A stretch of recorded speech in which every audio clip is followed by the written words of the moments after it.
अगला क्वेश्चन है प्रश्नावली 5.2 का क्वेश्चन नंबर 12। देखिए क्या लिखा है हमारे सामने।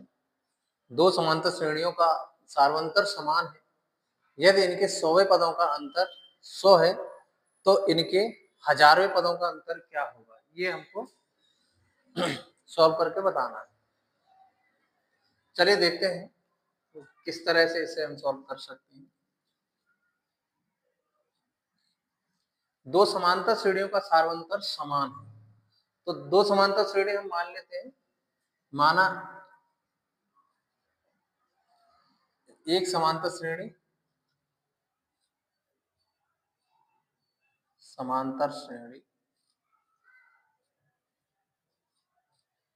ये है ए प्लस डी और ए प्लस 2d।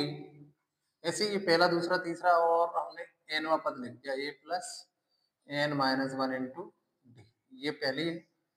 तथा दूसरी दूसरी समांतर श्रेणी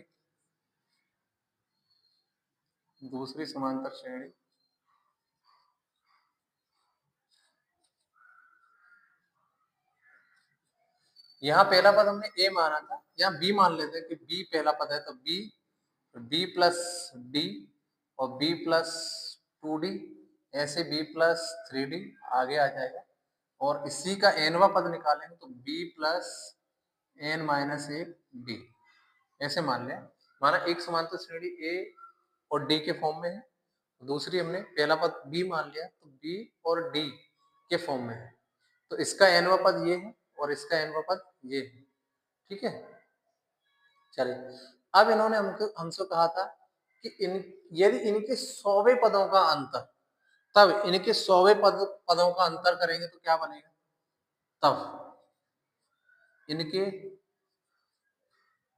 100वें पदों का अंतर, 100वें पदों का अंतर, 100वें पदों का अंतर, 100 पदों का अंतर भी दे रखा है 100 है, तो इसका 100वां पद निकालें तो मतलब ये लिख जाएगा a100 माइनस इसका लिख जाएगा b100, इसका a100 और b100 बराबर कितना है 100 है। a100 माइनस b100 इक्वल 100, तो a100 कितना होगा a प्लस 99 d माइनस ये हो जाएगा आपका b प्लस 99 d बराबर 100।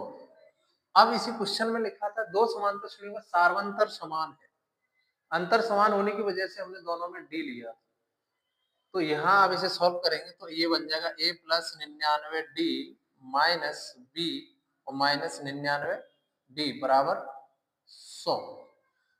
99 डी से 99 डी काट सकते हैं, अब बचा क्या a माइनस बी बराबर 100, यानी दोनों समांतर श्रेणियों के पहले पदों का अंतर भी कितना आ रहा है 100 आ रहा है।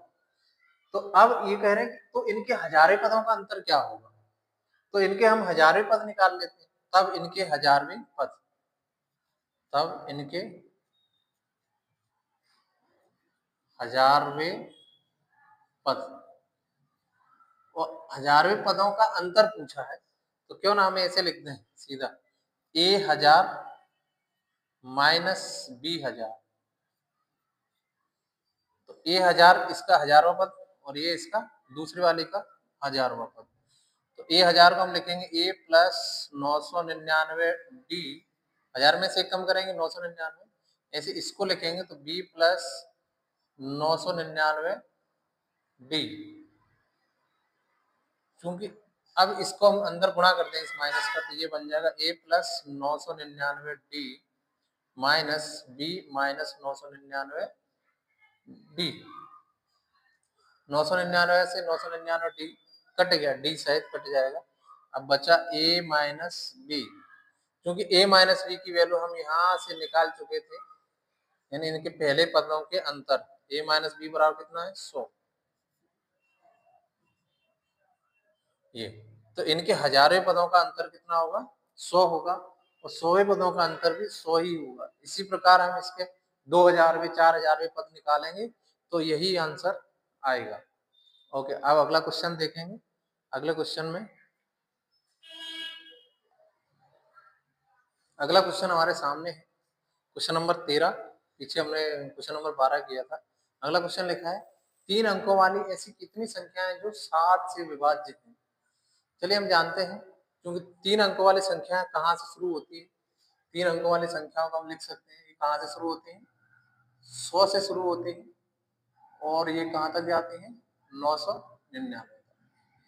100 से शुरू होकर 999 तक जाती है। तो हम इसे कैसे पता करें, कौन सी संख्या पहली ऐसी कौन सी संख्या होगी जो 7 से विभाज्य है, वो आखिरी कैसे पता करें। चलिए हम करके देख लेते हैं। 100 में 7 का भाग दे दीजिए।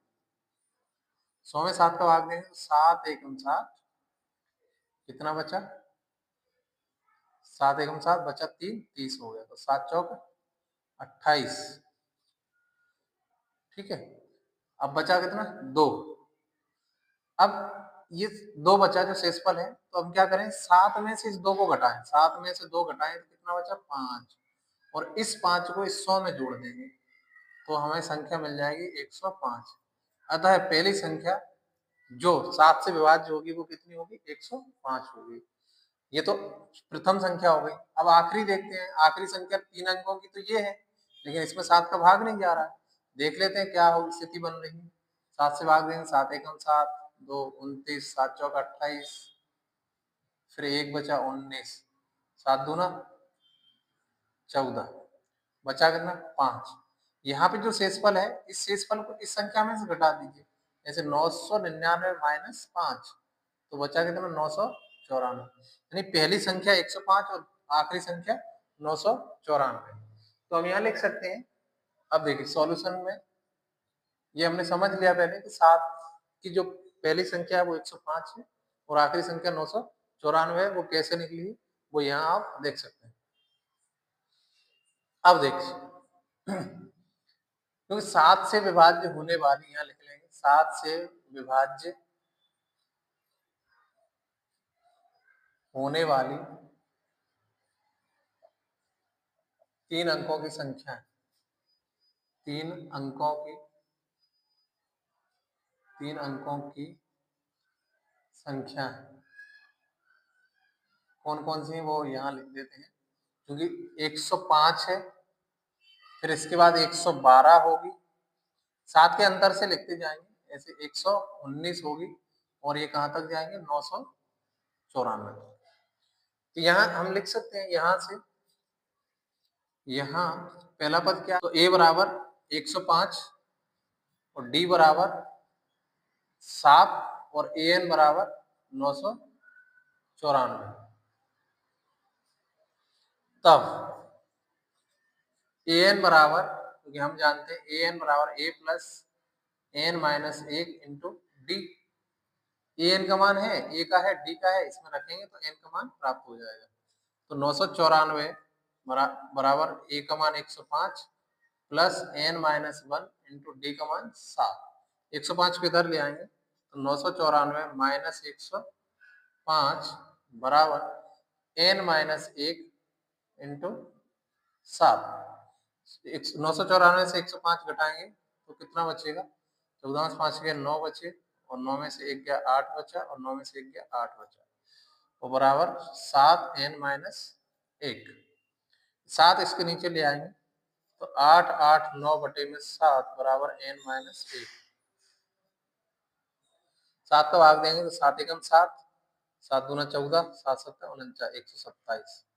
तो 127 बराबर n माइनस 1। इस एक को इधर ले आएंगे तो 127 प्लस 1 बराबर n, अर्थात n बराबर 128। अर्थात हम कह सकते हैं कि 7 से विभाज्य होने वाली जो सभी संख्या है वो कितनी है, 28 है। Okay, thank you. देखिए अगला क्वेश्चन लिखा है, क्वेश्चन नंबर 14, 10 और 250 के बीच में 4 के कितने गुणज हैं। तो हम देखते हैं कि 4 के गुणज कितने होंगे 10 और 250 के बीच में। सॉल्यूशन करेंगे 10 और 250, यानी ये संख्या 10 से बड़ी और 250 से छोटी, ऐसी कितनी संख्या है जो 4 के गुणज है, यानी जिसमें 4 का भाग जा सकता है।